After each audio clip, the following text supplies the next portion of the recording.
space station.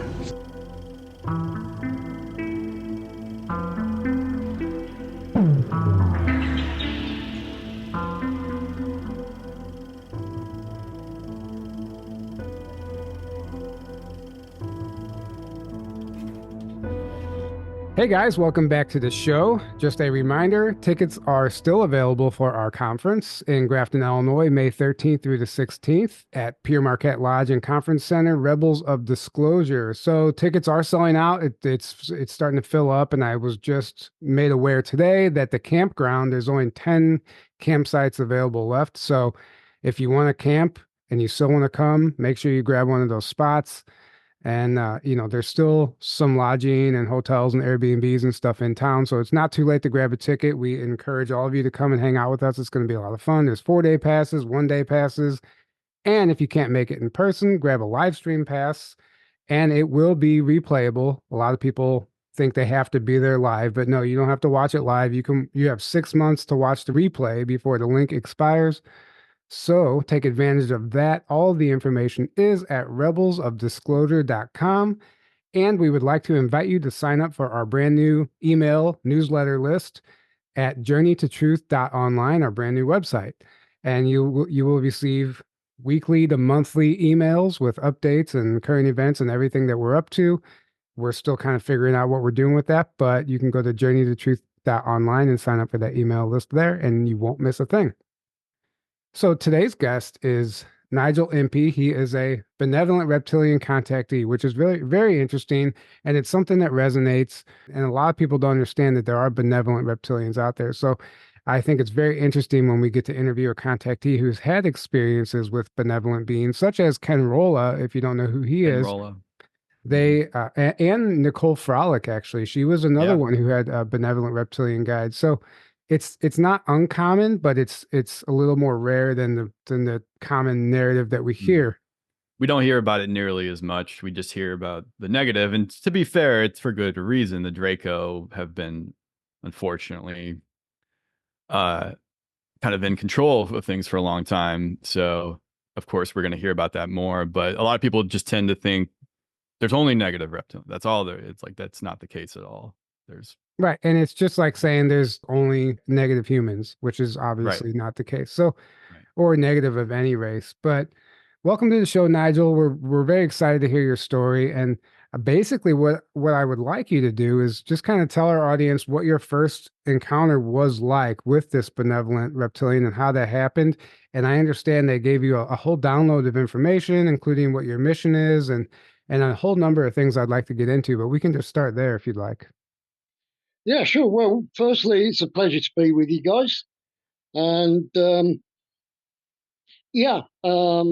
so basically, to start with, before I even encountered the beings themselves, my first sighting of a craft was pretty surreal. I mean, I haven't had a sighting, ever since I was a kid. I never saw anything, growing up, I never saw anything. And it only occurred back in 2014 where I witnessed something, and it was pretty surreal how it all happened because I'd been watching on TV a lot of the UFO and ancient alien programs with that Giorgio. I can't even say his second name. Tsoukalos. Yeah. You call him Big Hair Guy. Big Hair Guy. Yeah, I refer to him as the guy that stuck his finger in an electric socket. Yeah, right. Exactly. Anyway, so yeah, I'd been watching a load of these programs up until I think it must have got to about 11 p.m. at night, and I decided, right, I'm going to call it a night. Make myself a hot drink, go out into the garden, have a smoke, and then call it a night and go to bed. So I went into the kitchen, fixed myself a drink, went out the back door from the kitchen, which led straight out into the garden. And first thing I noticed, it was a clear night, no wind, it was pretty still. In fact, it felt a bit too quiet, if you know what I mean. It felt sort of like a bit eerie sort of stillness. There was no dogs barking, no cats fighting, no nothing. Not even birds were roosting, or anything. Anyway, didn't really pay a lot of attention to that at the time. So I went and sat on our garden bench. We didn't have a very big garden. It was just a little square garden with some borders around it, and a little old garden shed. Anyway, typical British. um, so yeah, I sat on the bench and I'm sipping on my tea. Took a smoke out of my packet and lit it. And our houses, where I was living at the time, the houses were down a hillside. So all the houses went from the top of the street and descended gradually to the bottom of the street. Now, we were pretty much down at the bottom of the street. There was maybe a couple of houses before the end of the street. So I'm looking towards the end of the street, and I noticed above this building at the end of the adjoining the street, literally about, I guess it must have been about 80 foot above the rooftop of this building, was this bright white ball of light. And I'm thinking, well, it can't be a star, it can't be a planet or anything like that because it's too low and it's too bright. So I'm thinking, what the heck is this? So I'm trying to figure out what it could be. I'm thinking, well, it can't be a plane or any drone or anything because there was no like navigation lights, there was no sound whatsoever coming from it, and it was just sitting there stationary. So I'm just like, trying to figure out in my head, what is this? So anyway, I took another sip from my tea, looked up, and as I did so, I thought, hang on, that seems as though it's just started to move. And sure enough, um, it was only moving very slowly, but it was under a definite intelligent control. It wasn't like a party balloon that somebody discarded or anything like that. And it wasn't even Right. sort of like reflecting like that. And by this time, I'm like now transfixed with this thing, like watching as it got closer and closer and closer towards me, to the point where it was literally over the top of my head. I'm looking up at this thing and I'm thinking, WTF. Mhm. And I couldn't make out any sort of like physical structure or, anything to it. It was just like a very intense light, which basically I had to eventually look away from because it was that bright. It was like staring into a spotlight in a, um, in a gig or something. Anyway, I stood up and turned round as this thing sort of like started creeping away from me towards the top end of the gardens. And then literally it just sort of like somebody had a big tree in their backyard, and this thing just sort of like disappeared behind the tree, and that was the last I saw of it. And I just stood there, mouth down to my feet, and thinking, what the hell was that? And then after that, basically, I joined Facebook, and because I wanted to get answers whether you know other people had seen similar things, and whether I was just imagining it or whether I was going crazy, or asking all these questions about myself, thinking, am I losing the plot, or you know. And sure enough, when I joined Facebook, I got into all the different groups, and yeah, found that other people had seen stuff like this, and um, anyway, about 3 or 4 nights later, um, I'm then home just chilling on the couch watching TV. I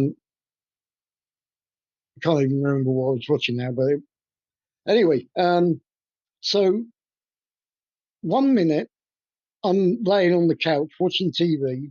I don't even recall falling asleep or anything like that.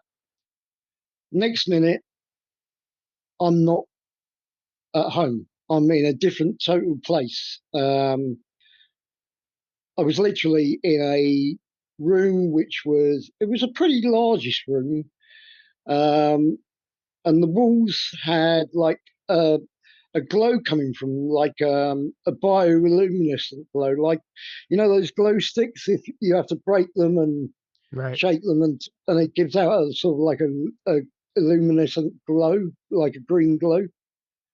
It was like that coming from the walls, and I noticed that I was sitting behind a table which looked like one of these, like, I don't know, like a dentist table, like these brushed aluminium looking tables, Right. or like a catering table or something like that. Anyway, I'm sitting behind this table, and slightly to the left of me, in front of me, was what I can only describe as one of the graves. I couldn't tell you whether it was one of the short ones or tall ones, because obviously sitting down. Um, but it wasn't sort of like totally grey. It looked sort of more like a whitish grey, if you get what I mean. Mm. Anyway, but there was no like interaction between me and this grey. It just sort of like it was looking away from me, to the side. So I'm like just sitting there thinking, am I imagining this? Um, but I noticed everything seemed so vivid, so detailed. I could make out every detail of everything. Next thing, bearing in mind, there was no actual like doorways in this room, so I thought that was a bit odd. There's this being sat there, I'm sat there, but there's no doorways. Anyway, next thing, suddenly behind the grate appeared this 8 to 9 foot tall reptilian humanoid. Now it was pretty like muscular physique. Um, the scales he had was similar to, if you know what a bearded green iguana lizard looks like, Hmm. sort of like a light and a dark sort of like scale pattern. That's what he looked like. And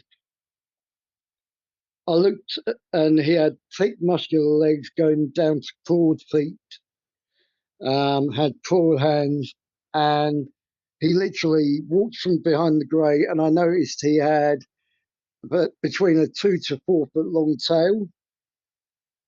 And he literally stopped right in front of my face, turned round, and looked at me, and I felt like an energy go through me from head to foot, like not like a negative energy. It was sort of like a very warming, sort of like loving, glowing feeling I felt. And he just sort of like looked at me, and I heard in my head, which I can only think was telepathic communication. I'd never experienced anything like that before. And all I remember hearing was, "Don't be afraid, we're not here to harm you. You're one of us." And I was like, "Excuse me." Next thing, he's just sort of like raised like that, like a sort of, on Star Trek when they do the live long and prosper. Yeah. It was that sort of like, he raised to me, turned round, gave sort of like a smile almost, and then just walked off and disappeared. And next thing, bearing in mind I was laying down before this happened, I was bolt upright, exclaiming to myself, "WTF, that was no dream." Wow. So you weren't, so you basically thought you fell asleep, or you just laid down this fall asleep, and you basically were transported to another reality on a ship somewhere. Yeah, And when it ended, you were no longer laying down, you were sitting up. no, I was bolt upright on the couch. Wow. Oh, And then after this happened, at the time I was doing some casual um, bus driving work. Because originally I was a transit bus driver, and then I stopped doing full time and went into sort of like working for small operators doing school buses. Yeah, for my sin. Tour bus driving, nightclub bus driving for university students, and so the thing was where I was doing the work, it was back at where I'm originally from. And so it meant me driving like about an hour to go down there to do the work, and then coming back afterwards, sort of like early hours of the morning. Um, but sometimes they'd have more than one night's work for me doing the nightclub bus driving. So I'd stay down there, sleep in my car, save on fuel, because fuel was starting to get very expensive. And so, yeah, I'd take a sleeping bag and crash out in my car. And this one night, I was asleep in my car. All of a sudden, I heard somebody calling my name. And I'm thinking, you know, as one of the guys from work come into the yard or trying to wake me up or something. Um, and I came to and I looked to the yard gates, and they were still locked because I locked them up after everybody had gone out. So, for security. So, yeah, there was nobody about. And I laid back down again, trying to get back to sleep again. And I heard my name called again. And I'm like, what the hell's going on? Who's calling me? And then I heard, you know who's calling you. You know who we are. Mm. And basically, they told me, like, we've got things to discuss with you and tell you. And basically, they went through, how I came to be here, my mission. This wasn't all in one time. It was over a period of time. You know, one time they'd tell me this, and another time they'd tell me that, and it all culminated with basically me tracking back through my life, to where you know things started to make sense then that they didn't at the time.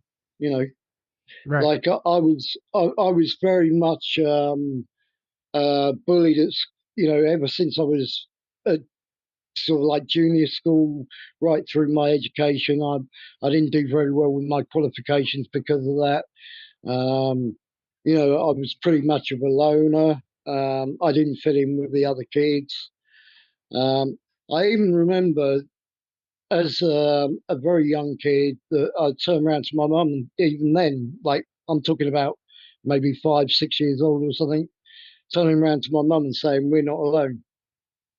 Mm-hmm. And also at the time, I was scared to sleep without a light on in my room, or even in, if my mum would leave the hallway light on, with a crack in the door, so I've got some light source coming in, because I was always saying to my mum that there was a monster under my bed.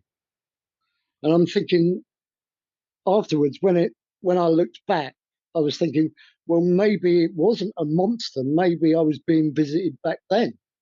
Most Because likely. they say, a lot of kids have encounters at early ages, Right. and that sort of age. Mm-hmm. So maybe, it was, yeah. But anyway, getting back to, you know, they told me that I was placed in a human body into my mother, and was born in human form, and that basically I was placed here because I was here as to serve as an ambassador for Earth relations, and that my mission was to um, show the existence of their big craft. Answer any questions that people may have, try and awaken people to the truth. Expose the negative side of the reptilian races. Um, as you mentioned in the intro, that a lot of people get the wrong idea and they just stereotype reptilians all as, blood sucking, human eating monsters that shouldn't even be alive. And, you um, so, yeah, basically, and to expose also the lies and the cover ups within the military programs of hiding beings and craft. Hmm. Yeah, so there's a lot to unpack there. So let's go back to you being one of them.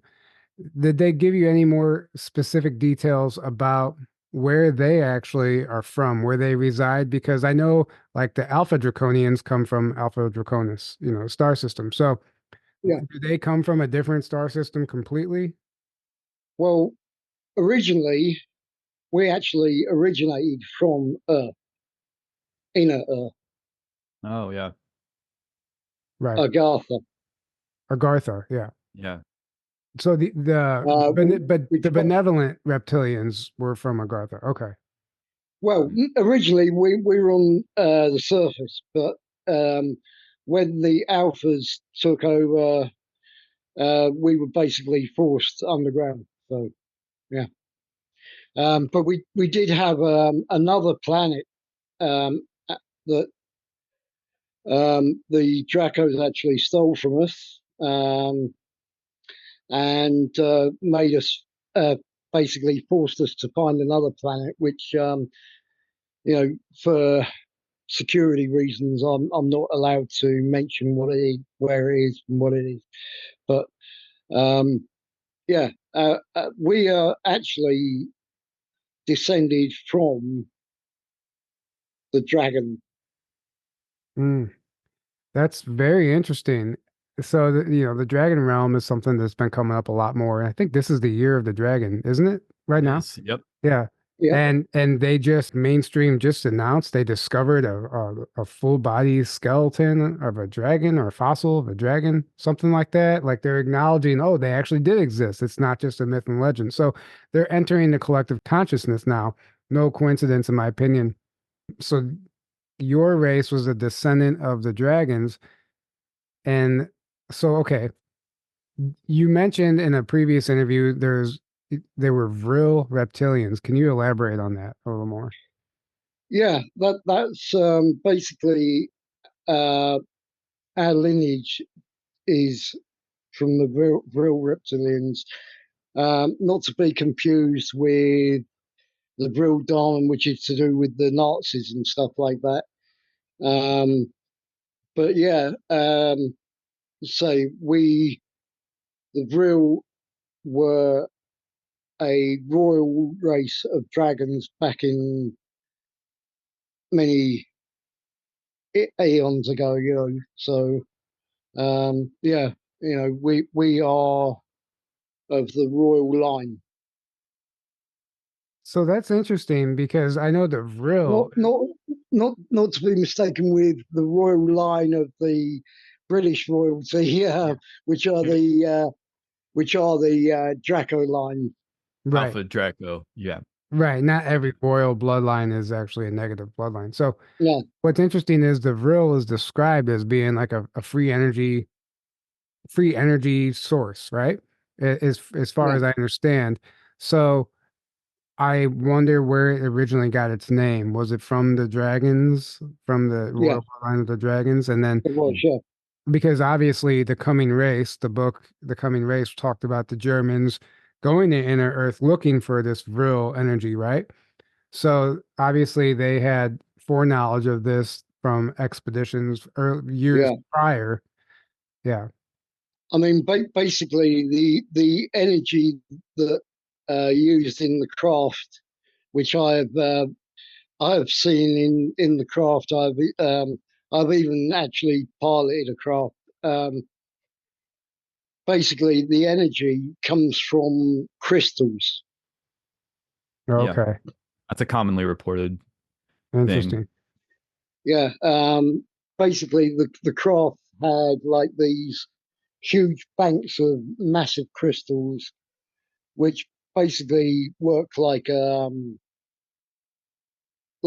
generator, but like instead of using, if you know what a piezoelectric lighter Yeah, does, yeah. when you click it, Yeah. it strikes against the crystal inside and creates electricity.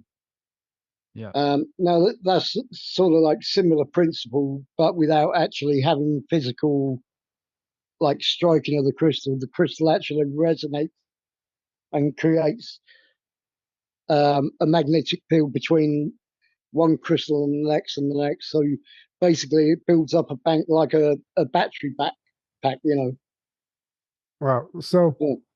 so going back to, you mentioned that the Dracos forced the reptilians underground to enter Earth, however long ago that was, and then they also resided on another planet, which was also taken over by the Dracos. So there is no relationship or connection at all. We're talking about two different types of reptilians completely with no relation.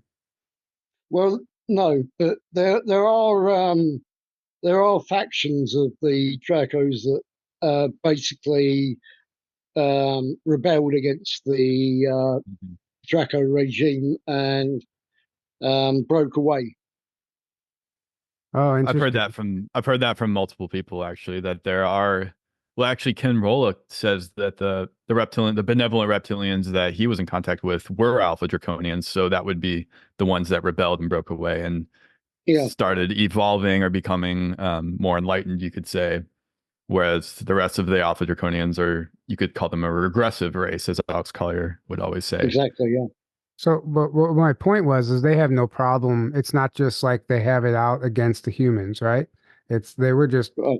it's not it's other races Mhm. as well. They're kind of just Yeah, almost, take over and control. exactly. Yeah, Yeah, it's kind of like Right. there's thousands of different types of grays that kind of all get called a gray, even though yeah. they're like as if there's just one species of gray. That's not the case. There's thousands. Well, it's the same with reptilians. They all look I kind of mean, similar, yeah, but there are many different yeah. types. I mean, people don't realize, they think, it's just the reptilians and the greys. Right. But there's also like the mantids, you've got the Larans, you've got the Nordics. Hmm. There's I've actually had the pleasure of meeting three Nordic guys. Oh wow. What was that Really? like? I was actually on a train once a few years back, and I was going into the capital, London, into London Euston Station, and we stopped to this station. Now, our suburban train services, they use electric multiple carriage trains, and basically the seating is basically mainly like aircraft style seating, but they do have seats where you've got two seats facing each other and then two seats facing backwards, and then they have a little a table in the middle so you can sit there, a group of you, and have your drink and snack or whatever, excuse me. Anyway, so I'm sitting at the window side of these seats with the table. We pulled up at this station, and these three guys get on. They walk down the carriage towards me. Obviously, there's three spare seats, and they just asked me very nicely, politely, "Would you mind if we join you?" I said, "No, feel free, go ahead." So anyway, one sits beside me, and the other two sit on the opposite side of the table. Anyway, the one that was sat literally opposite me on the other side of the table, I looked at him and I looked at the other guys and I was like, hang on, these guys look like they are Nordic. You could tell because they had the blonde hair, the piercing blue eyes. And I was like, for some reason, this one that was sat opposite me, it felt like he was looking into me. Mm. Like, reading me. And I just turned around. I went, let me hazard a guess. I said, would you guys happen to be from Norway at all? And they went, yeah. I said, I knew it. I said, so anyway, I'm like, well, what are you guys doing in England? You know, and they went, oh, we're just over here, you know, doing the tourist bit. We've been up to Birmingham and this and that, and we're heading into London now. You know, so I was like, yeah, good chatting with them, and they were really nice guys. And we pulled into the capital station, London Euston, get off the train. I walk up the platform with them to the concourse area. And I said, oh, what are you guys planned for the day then? And they were like, oh, we're going to do the, you know, Madame Tussauds, the waxworks, you know, going to the London Dungeon, Buckingham Palace, all the usual touristy bits, you know. Mm-hmm. I said, well, have a great day, guys. Shook their hands, and yeah, off they went. And I was just like, afterwards, I was like, wow.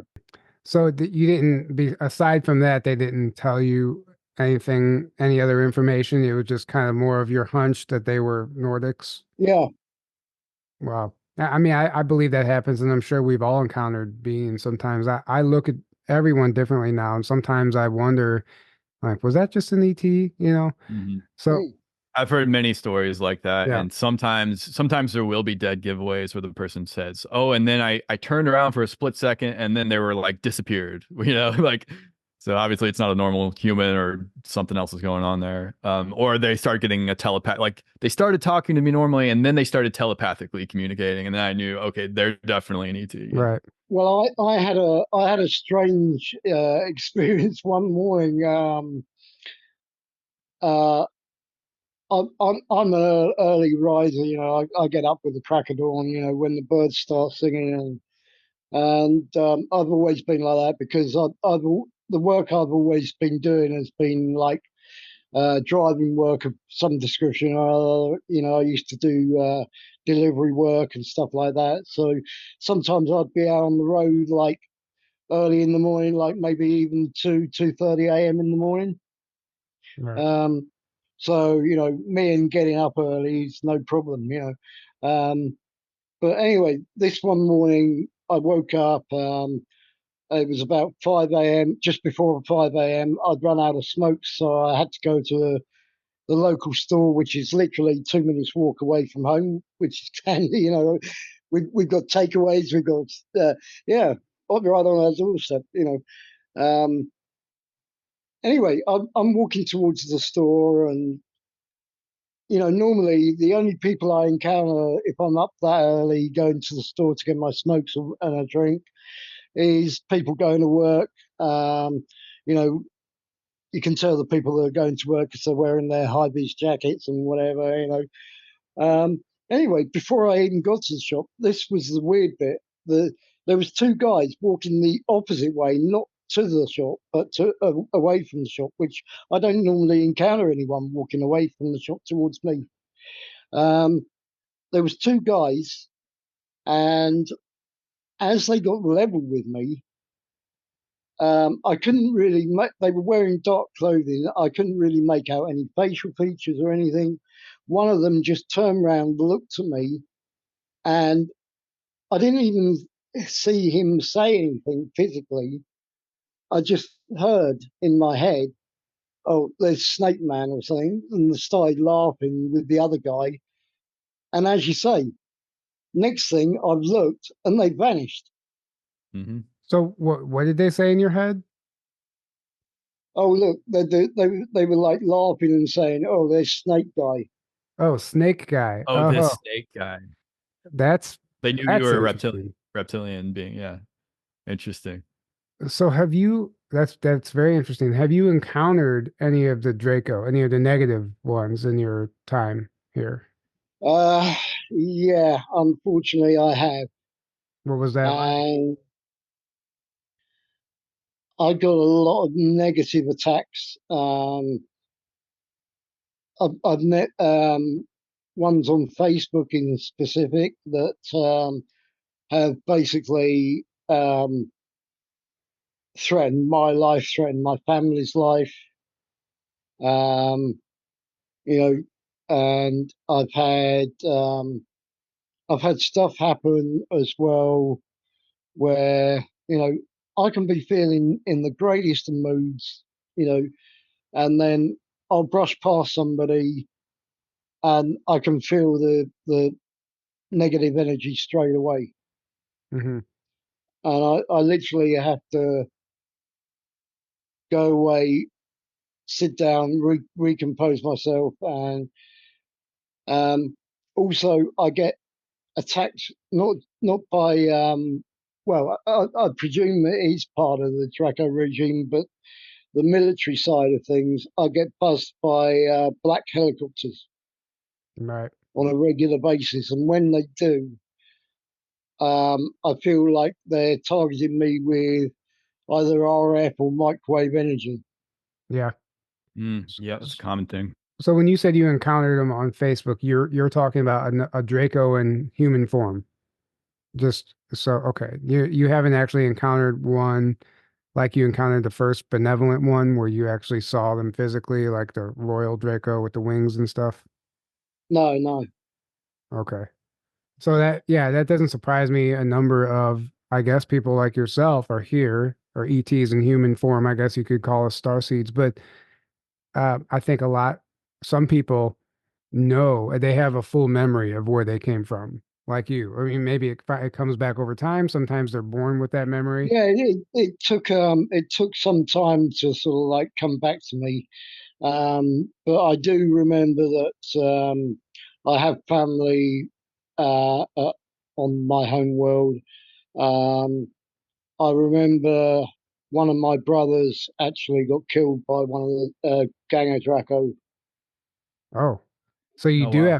you do have memories from that life. And I guess that slowly bleeds through as you're kind of tapping in and doing what you're doing on your mission. Sorry, I get a bit emotional when I think about it. No, it's okay. Yeah, um, it wasn't, because I was still very young at the time it happened, and I had to stand there and watch what they did to him. And put it this way, there wasn't much left of him after they'd finished with him. Wow. Sorry about that. S- Yeah, So this this benevolent group, do they have a name for themselves or do they just call themselves reptilians? yeah, we just call ourselves the benevolent real reptilian, and basically, we are here to you know to spread peace, love, and light. Um, and also, we, people say about like, the cattle mutilations and stuff like that, and the reptilians were involved with that. Um, Sense. Now, our race is one like basically when I was growing up in my human body with my Earth family. I had my grandmother. She was an elderly lady. She was from back in the World War II era. She was you my mum now is like 81. So um, basically my grandmother, she lived like off the land. Basically because during wartime, obviously, you know, fruits and vegetables were very expensive, very hard to come by. Greengrocers, and meat and everything was very rationed. It was like you had to survive on stuff like these tins of beef. bully beef or whatever they call it, and powdered eggs and things like this. Everything, as I say, was rationed. So my grandma, she had a big house with a big garden, and literally she grew everything possible. She grew, soft fruits, hard fruits, vegetables of all descriptions. It was like literally you couldn't walk in her house without something cooking or baking or whatever. She was always making cakes, making stews, making whatever. Hmm. And you basically our philosophy is that of living off of being as self-sufficient as possible. Um, you know, that is what people need to do, which unfortunately nowadays people don't even do any of this nowadays. They'd rather go to a supermarket and buy genetically modified, chemically enhanced meats and fruits and vegetables that don't even taste like fruit. Right. Um, I remember, you know, going to a store, buying some tomatoes and tasting them and thinking, these aren't tomatoes. I remember tomatoes, proper tomatoes. Right. Um, Yeah. Right. anyway, it's like basically what we also did was, yeah, we did do a thing where we did take some livestock off of some farmers, but we didn't do it without giving something in return. Basically, what we did, if we took, say, a pair of cattle, like a breeding pair of cattle or chickens or pigs or whatever, what we would do, we would give the farmer's family or the farmer himself gifts like, say, for example, he had a young daughter that was learning to play a musical instrument. We would give them the talent to be successful in that, or if there was an artist in the family or whatever, we'd give them Yeah, the the um, the that's a gift. really that's a really interesting concept. So basically they would take the cattle, but in exchange bless their daughter or whoever with a gift or whatever the gift may be, something Yeah, that will enhance their lives. yeah, exactly. Wow. I mean, if a farmer's land wasn't, producing crops very well, we would treat the crops and the land to yield better crops. So this brings up an interesting question. So are what does the situation look like right now between them and the Draco that are here now? I know because all this chemtrails and terraforming and the poisoning and everything that's happening, which we've heard from guys like William Tompkins, it comes from the reptilian tankers. So is there some sort of feud between them right now behind the scenes that we're unaware Well, of? the benevolent side are fighting the other side, yes, and we are basically counteracting what they're doing. I mean, yeah, as you mentioned, the chemtrails, but our side are using specialist laser equipment to neutralize the chemtrails. So if you may have noticed that, there can be chemtrails one moment and then the sky suddenly clears. Yeah. I have noticed Yeah, that. Yeah. So that's our side. That's our side counteracting what they're doing. wow. Um, Amazing. and also,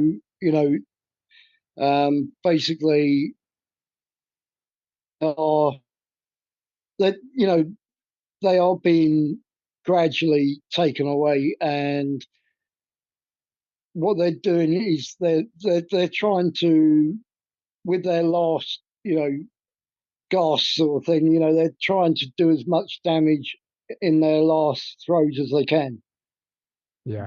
Yes. before That's they're exactly. Yep. I say that all the time. I'm like, the war is technically already won. It's just they're trying to do as much damage on their way out and take as many people with them on their way out Yeah. as they I possibly mean, can. basically, people are thinking, I've had friends of mine saying to me that there's one guy, as I say, a guy called Rich Thomas. He lives in Winnipeg, Manitoba, Canada. Now, he's had a lot of experiences and sightings and stuff. You might want to get him on one of your shows as well. Um, Yeah. but um, he actually worked within the military. He's still got actual you know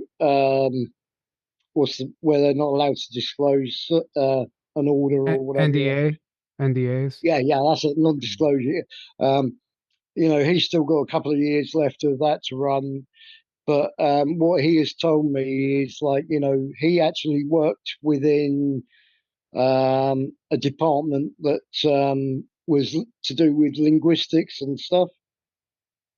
And yeah, he's had some negative attacks and negative entities in his house. He was actually handed like an old music box from his family, and found that it had negative energy inside it from his family. I mean, because his dad obviously was in the military and everything as well. And you know, it makes me think, because he's phoned me, video called me, basically in tears. He's been in a right mess. Like, doesn't he feels like, why me? Um, and he said that he's had visions of Earth burning. And I said to him, what you're feeling and what you're experiencing is not what's going to happen. It's what they want you to feel, and what they want. They're basically giving you negative attacks. Mm-hmm. I said, you've got to fight it.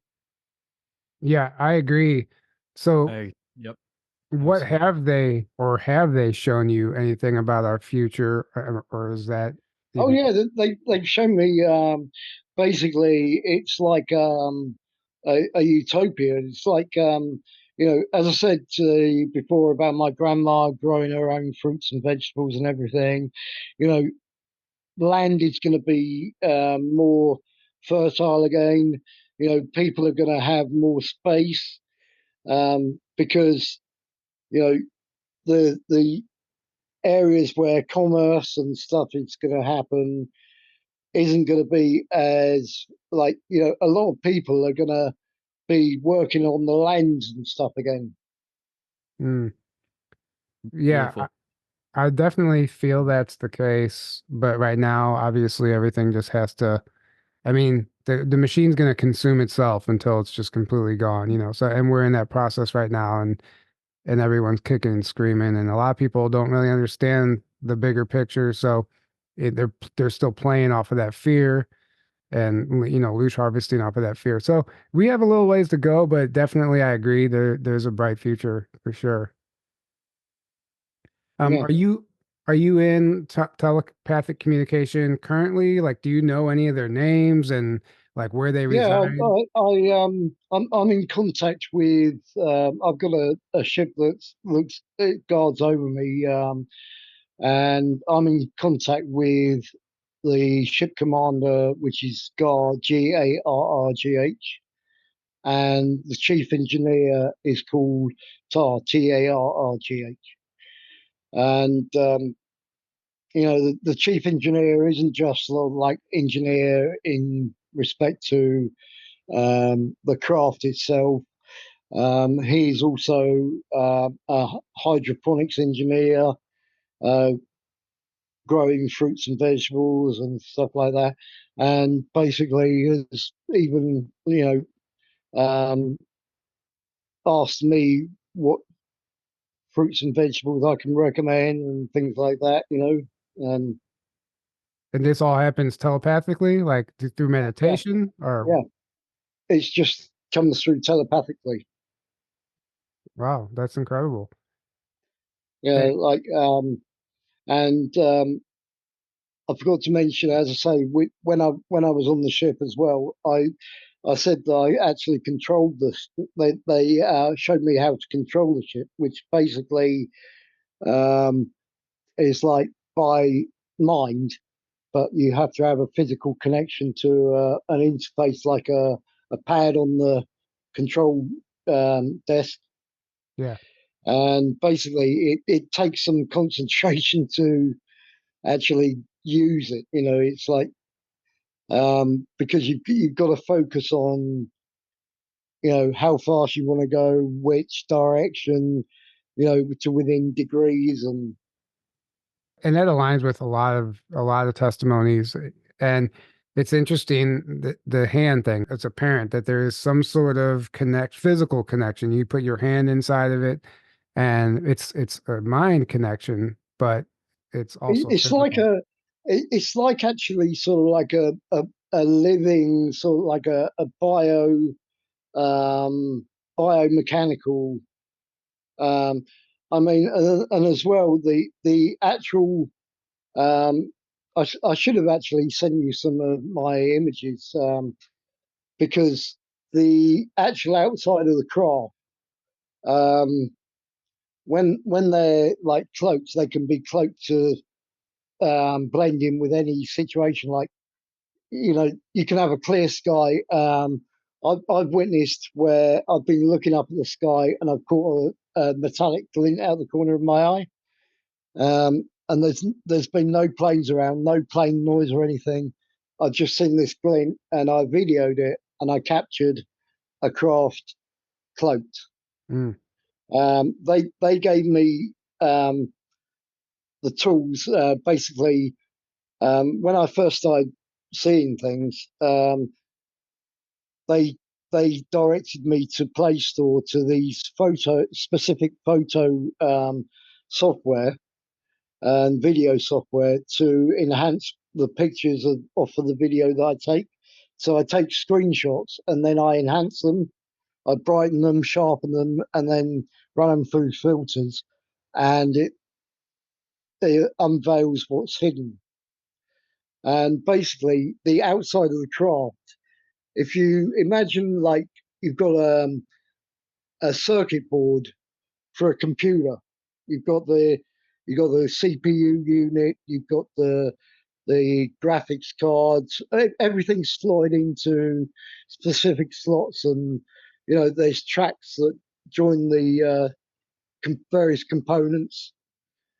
Now imagine the craft, the outside of the skin of the craft may look flat, but they can actually alter it to emit different lighting patterns. They can change the shape of the craft to fit in. Um, if you've seen these, people say, "Oh, it's just lenticular clouds." right. Right. So I see. So they can make it like a certain cloud formation, or could they even appear as a black helicopter, maybe something like that, if they wanted Oh to? yeah, yeah, yeah. I've witnessed that myself. I've actually had at night time. What they do is they come out making it look and sound like maybe like a police helicopter that's on patrol, and they'll just sort of like move around, Yeah. but they don't move around like a police helicopter would, and the lighting pattern doesn't quite seem right, and the sound, it definitely sounds like it's um, like synthesized. Yeah. It's just enough to trick the bystander into thinking that it's just a helicopter, right? Yeah. Yeah, I mean, the amount of people, when I first started witnessing, and I put my posts onto various groups on Facebook, I got ridiculed. Like, I was told that I was crazy, delusional. I was told that, oh yeah, it's just a plane. You can see the navigation lights and everything. And they say, I've had even like them saying to me like, oh well, why would aliens need navigation lights? Um, Well, imagine if you're out in the depths of space and you've got another craft that, even though you may have, um, you know, sensors that are way beyond sensors that we have down here on Earth, there's still that risk of, maybe one of the sensors go down and you don't see a craft in front of you or to the side of you, and Or you cut across the, or maybe you those know, maybe those lights are part of the illusion. Maybe that's part of what they're masking, they're showing you, appearing yeah, in, right? exactly, yeah. It's like, you know, take notice sort of thing, yeah. Right. Or that could be for a number of other things like that we Yeah. can't even think about, you know. Yeah. I mean, I've even had this is one that really gets me, is I've actually witnessed where I've seen a light appear, and literally before I can get my cell phone out of my jacket pocket to video or take picture, within the split second that light is gone. Mhm. Yeah. Yeah, that's One minute pretty it's a bright, 1 minute it's a bright light appears, next minute it's gone ping. right. Yeah. So you mentioned in a previous interview that your friend who's ex-military told you about some interesting information in Antarctica. Would you mind sharing with our audience what she told you? Yeah, well, unfortunately, obviously, with what happened with Facebook, I lost my account, and had to create a new one. So I've lost touch with her now. But basically, she told me that, because I forget where in the States they are now, but she was actually stationed over in the UK for some time. Uh, US Air Force Base, which is like literally 60 miles away from me, called uh, USAF Lakenheath and Mildenhall. Um, and she was actually base security, basically like a base cop, like military police. Right. Anyway, now she was approached by somebody, and they wanted her to go out to Antarctica. And basically, she turned it down because she knew there was stuff that the military were involved with out there that was not, um, shall we say, nefarious, Right.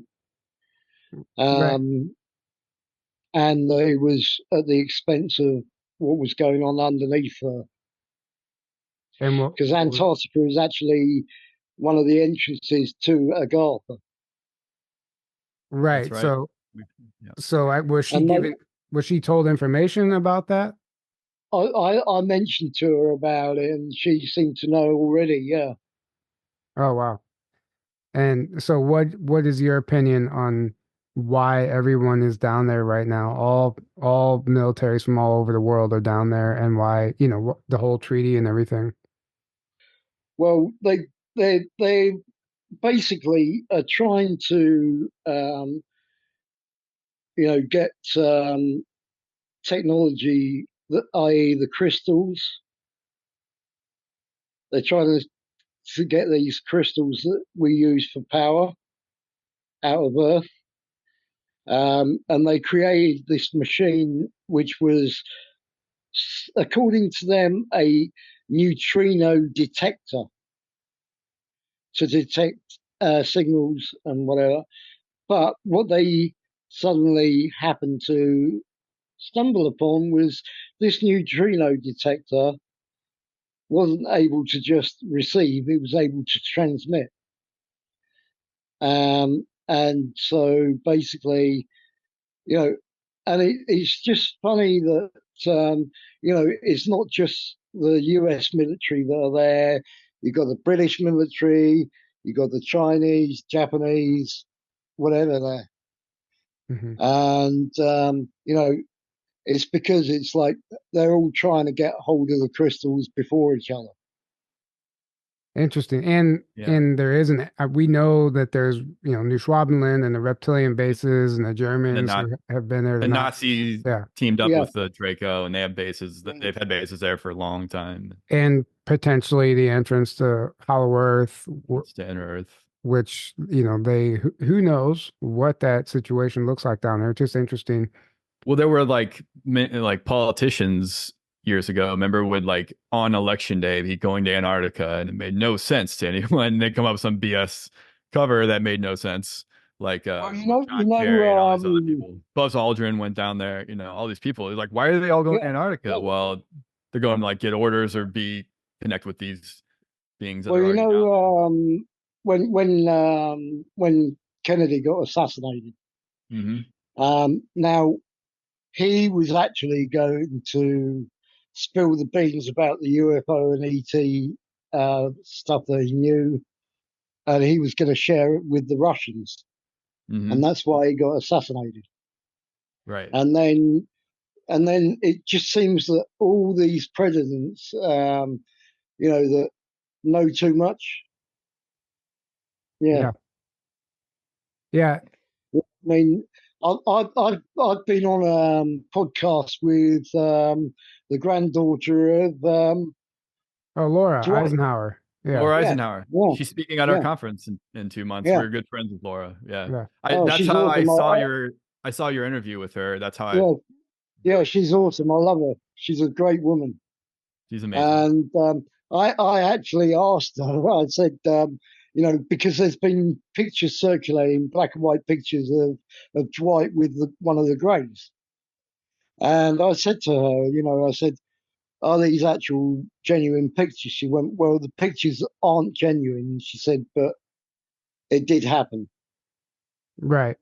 Yeah, Right. there was definitely, I mean, there's so much misinformation about what actually happened, and it's been elaborated on in so many ways. It's become like a game of telephone at this point. Nobody, Yeah, exactly.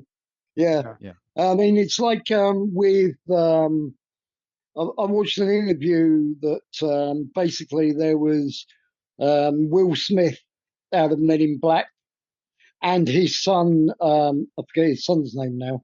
Is it Jaden or something? yeah, I think Jaden. so. And they were doing an interview with Barack Obama, and Jaden turns around to Barack and says to him, like just out of the blue, do aliens exist? And Will Smith looked at him and went like, I can't believe you just said that to Barack Obama. And the look on Barack's face, he was like he didn't know what to say. Yeah, I remember seeing that. I forgot about it until you said something. I did see that. Yeah. I was like, yeah, nice one. A kid, well, what's Barack going to say to a kid, that's just asked him that sort of question? Right. Right. I forgot what his reply was though. And you can tell they know things they don't want to say, and Yeah, and you can they tell, want to say like, yes and elaborate, but they obviously can't. Well, the thing he, is, he the was, presidents aren't even, they're like way, way down the food chain. People think the oh, yeah, presidents are yeah, at the yeah. top, I mean, not even they're, remotely. they're basically on a need to know basis from the military. The Yeah. military are more in charge than they are. Oh yeah, and there's these deep programs and things that they really have the real power, and they're dealing with ETs and these technologies. And then like for Eisenhower, for example, he was denied access to Area 51, Hmm. and he was like, "Who are you to tell me, the president, that I can't have access?" And he threatened to bring the First Army out of Colorado to invade the base and take it over because he was furious. Well, so by the time he was president, the power was already well out of the hands of the president, if it ever was, Right. right? So there's no way he Yeah, could have made a deal with the negative grays. He didn't exactly. have the authority to do that. That's why Yeah, yeah. MJ12 and the deep state did it behind his It was, back. it was funny you just mentioned about Area 51 as well, because the ex-military friend of mine, was also saying that um, what she was actually based at Groom Lake Mhm. for a period, and there was a facility there called, I think it was called S4. Yeah, that's Yeah, cool. yeah. Now, she was under the impression that this area was like a supply area, like um, for I don't know whatever supplies for the base or whatever. But it was funny that she wanted to go into this S4, and she was basically told there is no way you will ever get into S4. Right. And she's like, well, why don't I get into a storage facility? Mhm. Right. No, sorry, a supply facility. If that's all it Thinking, is, yeah. why would And I then not be she allowed? suddenly thought, hang on, she said, what if it wasn't supply for? What if it was storage for? Right. Right. Yeah. Either way, we understand that, it's all locked down over there and it's all need to know. And Well, I've heard about contractors as well that have been there to deliver stuff. And I think there was an incident where a delivery guy had to make a delivery there, and he went through a wrong door that he shouldn't have gone through. And basically, he was rushed by armed military police and told that you didn't see anything. mm, Hmm. yeah, that's wild. We hear all kinds of stories Yeah. about that. And everything's so compartmentalized too. It's so compartmentalized. It's so on need to know. There's so many little like essentially there's what's happened is everything became so compartmentalized and the compartments with the most technology, the most advanced technology had the most power because Mm, they can wield that power by force, right? And yeah. supposedly that's why, they can keep that going because otherwise, yeah, the president then could get the military to invade and just enforce, but that they don't, those compartments don't have the technology to do that. These other hidden compartments do.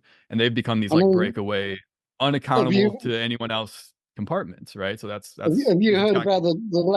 the latest thing with the AARO, the All Domain Aerial? Yeah. Uh, yeah, this new system that they're bringing in to identify anomalous phenomenon called gremlin. Oh yeah, yeah. Yeah. Yeah. Yeah, I'm quite sort of like intrigued. Why pick a name gremlin? Well, Right. it's the same reason they name everything else the way they name it. Why do they call it a Monster Energy drink with a 666 logo on it? Yeah, exactly. Yeah, yeah. And why Why is does there a and telescope why named does Lucifer? Why yeah, is there yeah, right? exactly. And why does the Disney castle have all the Masonic symbols on Right. Right. Why is Washington D.C. laid out in a inverted pentagram layout? Hmm. Why go down the list. There's so many things it? Yeah. within space. So you mentioned something about the Georgia Guidestones and CERN in a Oh previous yeah, interview. yeah. I was actually in touch with a guy who had encounters with the Greys. I can't remember whether it was the tall Greys or the short Greys. Anyway, but he was doing a podcast, and I watched it. And during the podcast, he mentioned about the Georgia Guidestones being destroyed.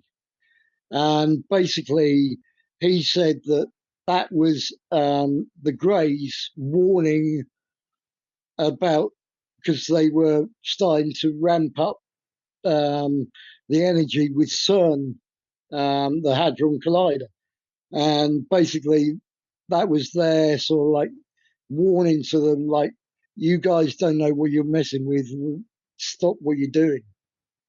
Well, what were they Because, concerned with? What would happen with CERN? well, if they keep ramping up the energy with CERN, they're gonna basically create a rift. In In space time? time, Yeah. or blow up Which, the planet, or you create a giant black hole that sucks in everything. There's a right. number of Yeah, Yeah, things that could happen. I think there's a yeah. reality to that most people aren't willing to accept, and a lot of people are willing to call bullshit on. But I think that's the whole game here. Reading the Sands of Time books that we've been talking about lately, Sean David Morton's books, it's all about the early time travel experiments and them literally creating tears in the space-time continuum in our reality, in our universe, and opening portals to other dimensions and allowing things in and losing control over our airspace, our planet, our atmosphere. And there's Well, yeah, go it, ahead. it was funny because saying about portals, because a friend of mine sent me a video. It was of a MUFON symposium. Hmm. Now, he was talking about this engineer guy, draftsman that worked within the military. I forget the guy's name now. But this guy was tasked with reverse engineering craft and technology. And they were saying basically that the way that to this guy that was doing the symposium, basically that the technology that we know about currently, we are 1,000 years ahead of that Yeah, as it Oh stands yeah. right now. We have the capability and the craft to go to the center of our galaxy within 45 minutes. yeah, I Yep. I believe And that. also, the Pentagon has a portal to the moon, which, by the way, is not um, a moon that is, you know, a planet. It's a actual craft with inside of a shell. Right. It's a command center. Yeah. Yeah, yeah. Yeah, so that's very interesting.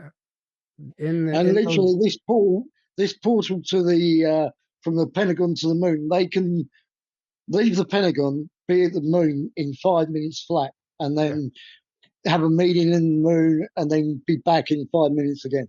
Yeah. Yeah, Yeah. absolutely. That information is also covered in the Sands of Time series, but the Pentagon also has below ground at the Pentagon actually has what you could call housing for extraterrestrial ambassadors and people of that nature. And there is very much a portal there from there to the moon and from Area 51 and a number of other bases, basically with their time runner technology. When they make a jump, when they make any sort of jump from one location to another, it opens a portal that's Yeah, protected, but that's protected by the technology, the energy field that the technology that they've developed. exactly. I mean, look at what happened with the Miami Mall incident. Right. Yeah, Uh, that's interesting. well, Right. apparently that was a case of a misdialed location. Basically, if you take the coordinates, the map coordinates for the Miami Mall, and you turn the numbers the opposite way, Right. it comes up with Antarctica.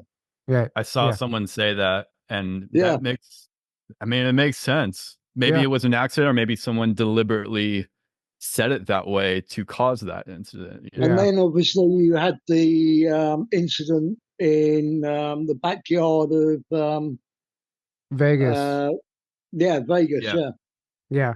Yeah, there's a number of things happening right now, and I think on some level it's all being allowed. I was watching TV the other day and I filmed a UFO on live TV and I put it on Facebook. I mean, come on, like that when Watching golf. how often does that happen? And I think that we're oh, the just one with the golf. Yeah, yeah, yeah, yeah, yeah, Yeah. yeah, yeah. So Yeah. Just clear as day in the but background. going back to Oh, what I was saying about the portals, the jump rooms. So so they can create a jump room anywhere they want. And mm, once if they're in a location in a base and they decide to make a jump from that location to the moon, that is now a permanent.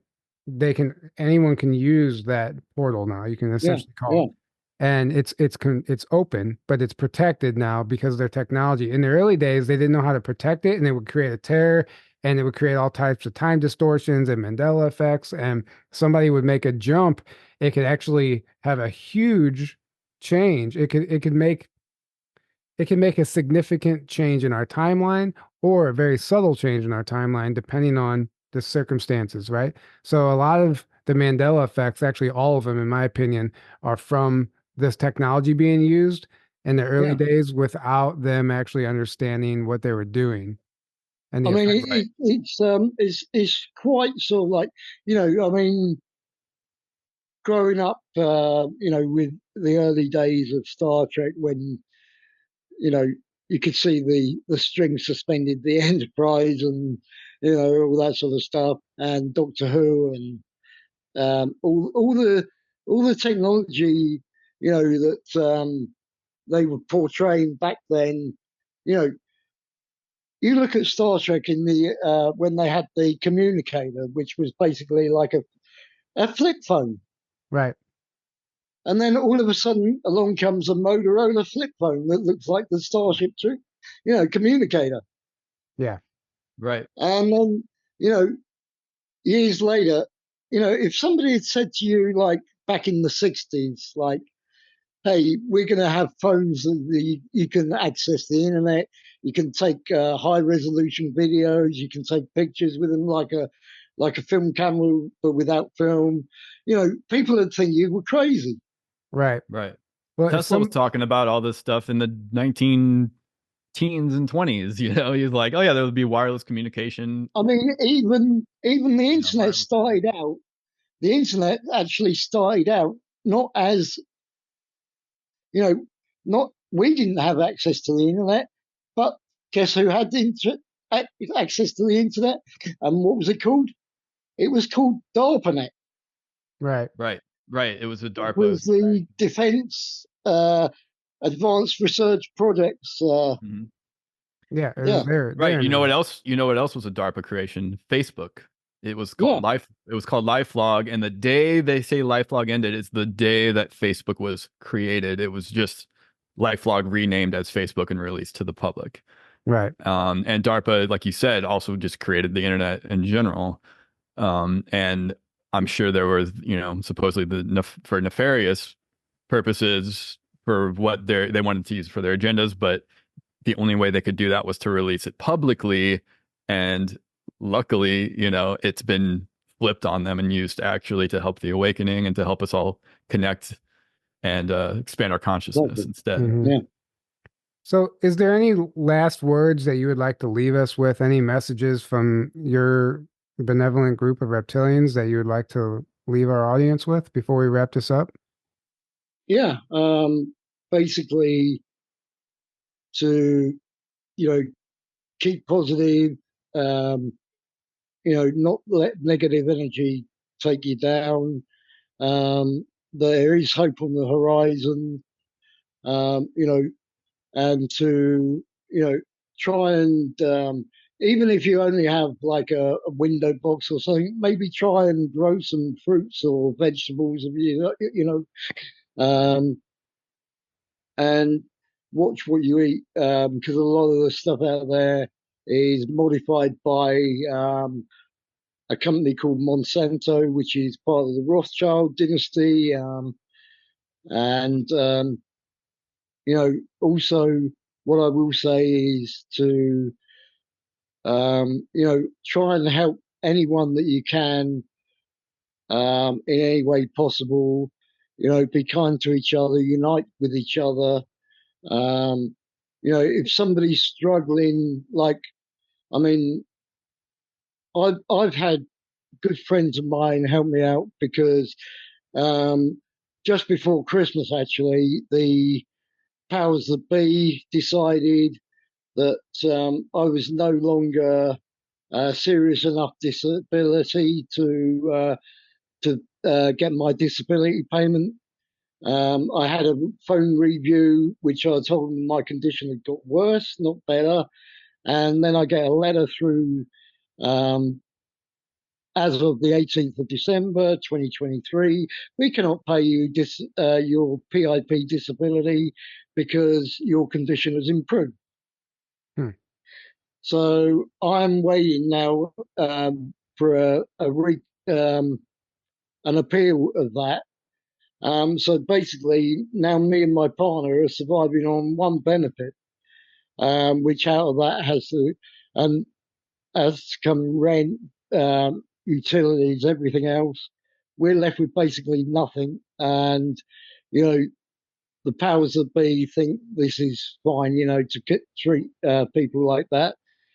But I've had some very good friends that have been awesome and helped out with financial help, even in the States and in Canada. I can't. I was beginning to think that you know there aren't any decent human beings left about, but with people acting and showing me kindness like they have, you know, it's restored my faith in humanity a lot.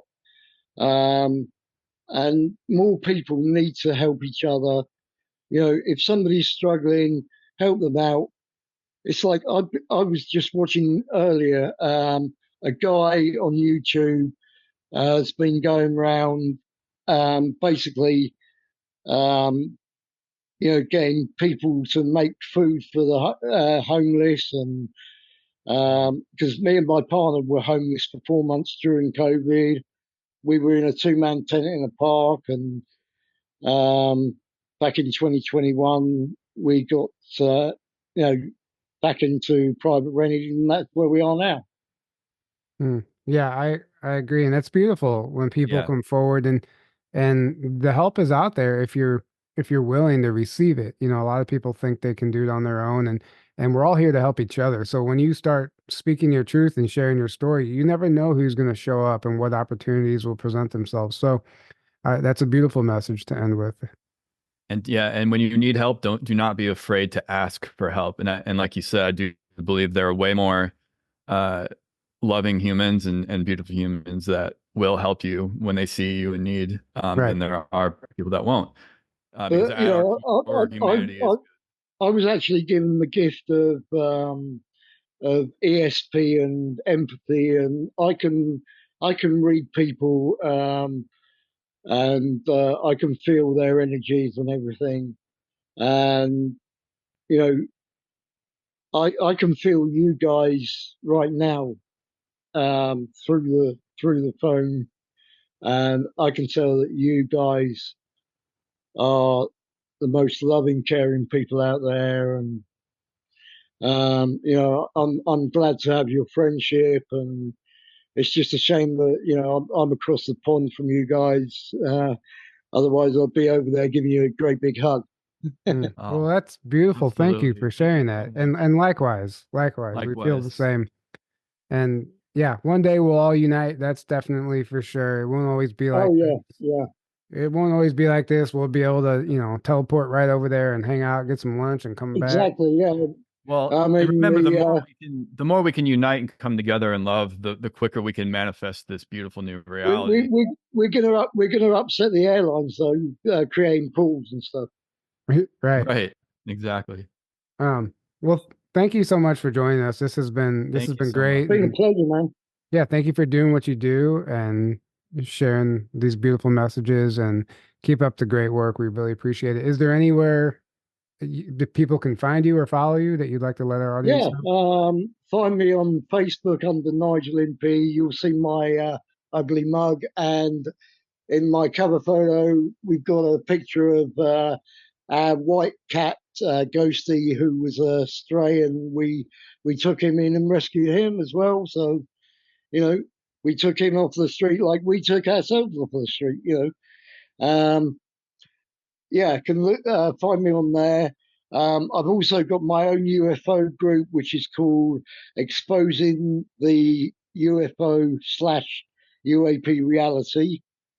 Um, and I'm also trying to set up my own YouTube channel, under Car, um, which is my actual reptilian name is K A Oh, wow. R. Great. You know, and if there's anybody out there that wants to add me as a friend, feel free. Well, that's great. Thank you. Beautiful. Thanks again for coming on. And thank you guys all for tuning in today. And if you feel compelled to join us at our conference, tickets are still available. Rebelsofdisclosure.com. We would love to see you there. Until next time, have a Grab great a ticket quick. Grab a ticket. Sorry, real quick. Yeah, Grab go a ahead. ticket fast. They're going fast, guys. So don't wait.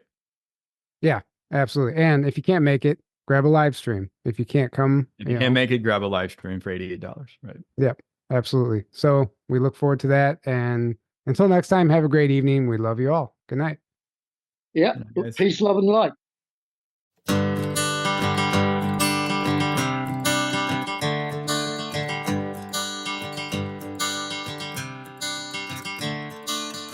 Another turning point, a fork stuck in the road. Time grabs you by the wrist, directs you where to go. So make the best of this test and don't ask why. It's not a question but a lesson learned in time. It's something unpredictable, but in the end is right. I hope you had the time of your life.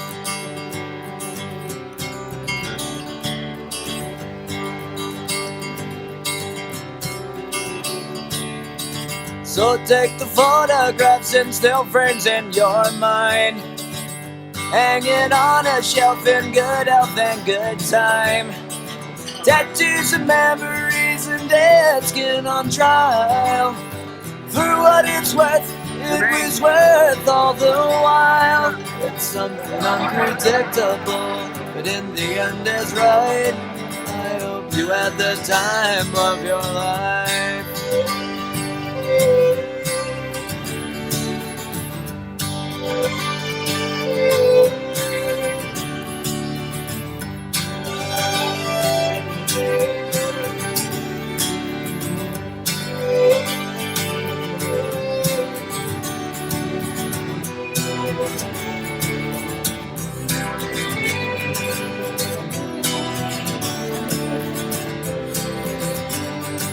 It's something unpredictable, but in the end it's right.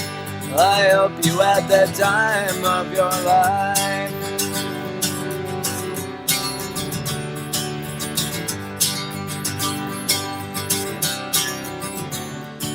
It's something unpredictable, but in the end is right. I hope you had the time. Actually, I was quoting Sherry.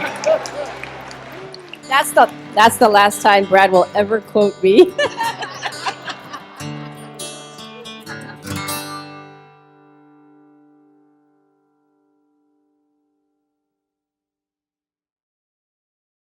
Hey guys, we hope you can join us this year at the Rebels of Disclosure Conference in Grafton, Illinois at the Pure Marquette Lodge and Conference Center, May 13th through the 16th.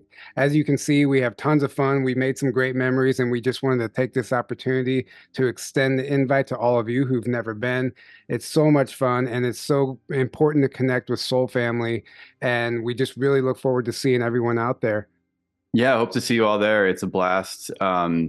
It's really something that you have to experience to know how amazing it is, and it's so much more than just the speakers. It's an amazing time, and it's amazing to connect with Soul Family. So we hope to see you all there. And all that information is below at rebelsofdisclosure.com. So grab a ticket and join us. We hope to see you there.